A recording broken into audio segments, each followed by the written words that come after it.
ఇంతకీ సార్ అమితాబ్ బచ్చన్ గారి ఇంట్లో ఇటువంటి ఒక పవర్ స్ట్రగుల్ అంటారా దీన్ని మీరు? అంటే ఇప్పటివరకు మనకు చూసినది మొన్న ఐశ్వర్యరాయ్ పుట్టినరోజుకు కూడా అభిషేక్ రాలేకపోయారు. వాళ్ళ అమ్మమ్మ పుట్టినరోజు అయితే అమ్మమ్మకి సుస్థి చేసిందని చెప్పి వెళ్ళారు, అక్కడ ఉండిపోయారని చెప్పి వినికిడి. అవును. అది సర్వసాధారణంగా కొన్ని 10 పుట్టినరోజులు అయిపోయాక భర్త ఉండకపోవడం అనేది అది కూడా ప్రతి పెళ్లిలో జరుగుతుంది అది. ప్రతి కానీ సంసారంలోనూ జరుగుతుందండి. ప్రతి మరి ఇక్కడ ఆయన సంసారంలోనూ లేకపోవడం జరుగుతుంది. ప్లస్ ఇవి రావడం ఏ రోజు వచ్చి ఎవరూ ఖండించలేదు ఇంతవరకు ఐశ్వర్య గారి. అయితే ఈ సెలబ్రిటీస్ తాలూకా రిలేషన్ మీద విపరీతమైన నిఘా అయితే కొనసాగుతోందండి. అంటే ప్రతి ఒక్కరూ ఏదో ఒక సోషల్ మీడియా ప్లాట్ఫామ్లో మెంబర్ అయి ఉంటున్నారు. అవును. సో వాళ్ళ ట్విట్టర్ అకౌంట్ మీద లేకపోతే వాళ్ళ ఇన్స్టా అకౌంట్ మీద విపరీతంగా అబ్జర్వేషన్ ఉంటుంది.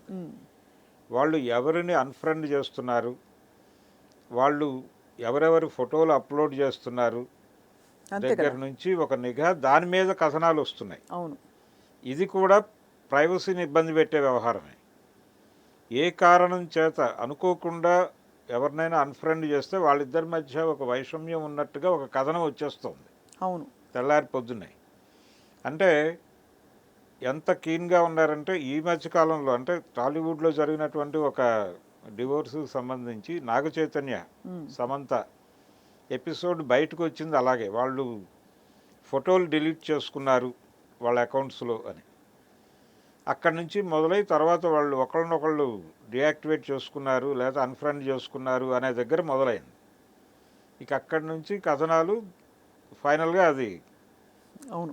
వాళ్ళు మేము ఈ బంధం నుంచి వెళ్ళిపోతున్నామని అధికారికంగా ప్రకటించక తప్పని పరిస్థితి కల్పించేశారు.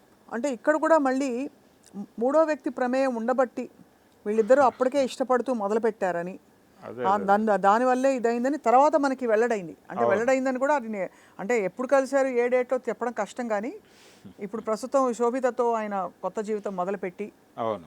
ఈ ఈ ఈ సమయంలో అంటే నిన్న ఐశ్వర్యరాయ్ గారు ఆవిడ ఫోటోలు ఏవో అప్లోడ్ చేశారు సోషల్ మీడియాలో. అవి కూడా అందులో మళ్ళీ ఇతను లేడని, అభిషేక్ లేని ఫోటోలు అప్లోడ్ చేయటం జరిగింది. కాబట్టి సీరియస్గానే ఉంది వీళ్ళ రిలేషన్, ఏదో చాలా ఇబ్బందుల్లో ఉంది అనేది ఒక కథనం మార్కెట్లోకి వచ్చేసింది. అంటే అంబానీ గారి కొడుకు పెళ్లిలో కూడా, అనంత్ అంబానీ గారి పెళ్లిలో కూడా వీళ్ళు రావడం ముగ్గురు నలుగురు ఒకవైపు, మళ్ళీ ఐశ్వర్య తన కూతురు ఆరాధ్యతో కలిసి రావడం, అది కూడా అందరి దృష్టిని ఆకర్షించి చూసాం. ఈ మధ్య తను ఒళ్ళు చేయడం కొంచెం ఐశ్వర్య మొహంలో అది స్పష్టంగా కనిపించడం, కాబట్టి ఇది ఒత్తిడికి లోనై ఉంటారేమో అని.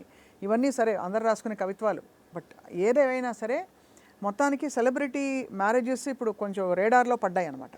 అదే ఉంటుందండి, ఎక్కడైనా జరుగుతుంది. సెలబ్రిటీస్ కాబట్టి ప్రపంచం మాట్లాడుకుంటుంది, కాబట్టి వాళ్ళు ఇంకొంచెం ఇబ్బంది వాళ్ళకి.